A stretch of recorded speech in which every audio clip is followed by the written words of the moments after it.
11월 15일 수요일 새벽입니다. 오늘도 기도하실 때 하나님께서 아침에 주시는 특별한 은총으로 함께 하시기를 기원합니다. 오늘 기도하실 말씀은 욥기 11장입니다. 11장 1절에서 20절인데요. 1, 2절 말씀입니다. 나아마 사람 소발이 대답하여 이르되 말이 많으니 어찌 대답이 없으랴. 말이 많은 사람이 어찌 의롭다 함을 얻겠느냐. 아멘. 오늘 이 말씀은 욥의 친구 세 사람 있죠. 엘리바스, 빌닷, 소발. 그 중에 11장은 소발이라고 하는 친구의 주장입니다. 욥이 하는 말을 듣고 세 번째 친구가 등장했지요. 그 이름이 소발인데요. 이 세 명의 친구 중에서 가장 욥을 잘 이해하지 못하는 친구, 좀 터프한 사람이라고 할까요?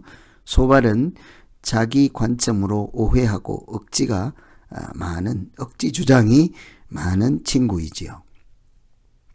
소발이 화를 내면서 욥에게 하는 말이 너는 가르침을 받으려고 하지 않고 자기 결백만 주장하는 사람이다 라고 욥을 비난하였습니다.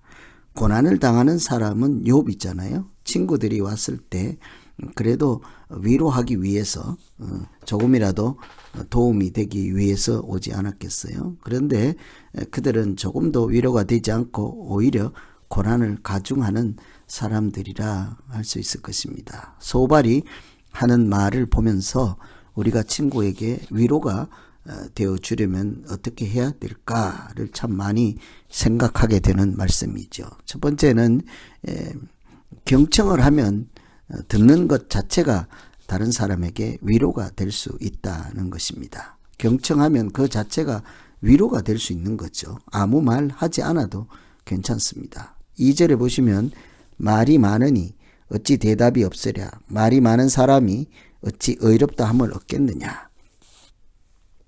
말은 바른 말이잖아요. 말이 많으면 어찌 대답이 없으랴. 말이 많으면 좋지 않다는 얘기인데요. 그런데 이 상황에 맞지 않죠. 이것은 욥에게 하는 말이에요.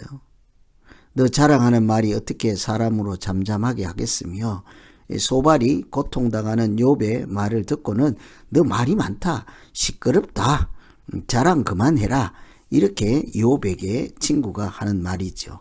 그러니 욥 입장에서는 전혀 위로가 될 수가 없는 그런 친구의 말이었습니다. 분명히 다른 사람의 말을 경청하지 않는 사람의 태도라고 할 수 있죠. 우리가 다른 사람의 말을 잘 새겨 듣는다, 경청한다는 것은 그 내용이 옳든지 그르든지 그 내용, 팩트 이런 것이 문제가 아니라 그 사람의 심령을 보고 듣는 것이죠. 그것이 경청입니다. 그 내용이 틀렸다, 옳다, 맞다, 뭐가 문제가 있다 이런 것이 아니라 그 사람이 왜 저런 말을 할까? 저 사람의 속마음이 뭘까? 이런 것을 다 헤아려 짐작하며 듣는 것을 경청이라고 할 수 있죠. 사람이 하는 말을 듣고 그 말의 이면에 숨겨진 담겨있는 감정의 숨결, 마음속에 숨어있는 눈물의 호소 이런 것들을 다 캐치하고 알아내는 것을 경청이죠. 그래서 우리가 다른 사람의 말을 들을 때는 그 내용이나 또 관계나 다른 표면적인 그런 것들이 아니라 상황을 잘 보고 그 사람의 감정이 무엇이고 그 사람이 왜 저런 말을 하는지 이런 것을 잘 헤아릴 수 있어야 다른 사람에게 경청도 하고 위로도 할 수 있죠. 아픈 사람의 심정을 조금이라도 공감하면 그 내용이야, 말의 내용이야 옳든지 그러든지 일단 잘 들어주기만 하면 답답한 사람은 속이라도 시원하게 될 것입니다. 때로는 아무런 말도 하지 않았는데 위로가 되었다고 하잖아요. 근데 반대로 찾아가서 이러쿵저러쿵 이런 말 저런 말 이렇게 자기 나름 논리를 펼치면 사실은 저 답답한 사람이 자기 심정을 이렇게 쏟아내지 못했잖아요. 그러면 오히려 위로가 될 수가 없습니다. 경청은 그 자체가 위로가 될 수 있는 것은 다른 사람의 마음을 헤아리는 것이기 때문이죠. 하나님은 우리의 기도를 들으시는 분입니다. 아무 대답해 주시지 않아도 나의 기도를 들으시는 것 자체가요, 우리에게 힘이 될 수가 있습니다. 그래서 오늘 우리가 다른 사람의 말을 잘 이렇게 들어주는 것, 그 자체가 듣는 것이 곧 위로가 될 수 있다. 두 번째는 겸손해야 다른 사람 위로할 수 있습니다. 7절에 보시면 내가 하나님의 오묘함을 어찌 능히 청량하며 전능자를 어찌 능히 완전히 알겠느냐. 하나님을 어찌 알겠느냐 하고 반문하는 거죠. 욥이 나도 하나님에 대해서 너희만큼은 안다, 이렇게 그렇게 자기 주장을 하니까 어떻게 하나님을 알겠느냐. 말은 맞는 소리죠. 그런데 위로는 되지 않는 것입니다. 욥이 무죄하다, 억울하다 하는 소리를 사실은 책망하는 말이기 때문이죠. 어찌 욥이 하나님을 다 알 수 있겠느냐 하며 욥을 궁지로 몰아가는 말이라고 할 수 있습니다. 사실은 욥이나 소발이나 또 다른 친구나 그 어떤 사람이라 할지라도 하나님을 아는 지식에는 한계가 있는 것이 당연하지 않겠습니까? 그래서 누구든지 어찌 하나님을 다 알겠느냐 이렇게 말할 수 없는 것은 피차 일반인 거예요. 누가 더 하나님을 많이 안다고 해봐야 잘 알지 못하는 사람하고 별반 다를 바가 없는 것이죠.